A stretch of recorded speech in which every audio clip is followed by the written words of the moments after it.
এখন পর্যন্ত তো শান্তিপূর্ণ অবস্থায় ভোটাররা ভোটদান করছে।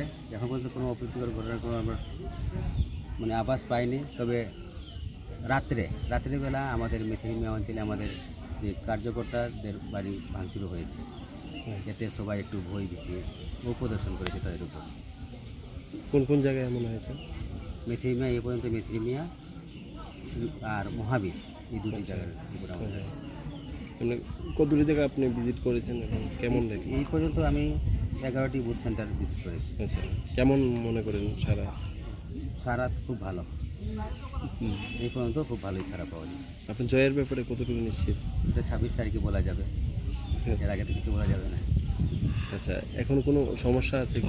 না, কোনো ভোট কেন্দ্রে বা প্রার্থীদের কোনো হুমকি টুমকি কিছু নেই? না, এখন পর্যন্ত কিছু নেই। ওই রাত্রে যা হয়েছে, বাইক বাহিনীরা ঘোরাফেরা করেছে, এই আচ্ছা, ধমক দিয়েছে। আমাদের অনেক সেন্টারে আমরা পোলিং এজেন্টও দিতে পারিনি, যে পোলিং এজেন্ট আমরা ঠিক করেছি, তাদেরকে বৈভূতি দেখি আজকে তারাও আর পোলিং এজেন্টে হতে রাজি হননি।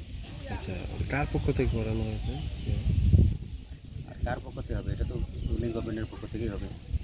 আচ্ছা।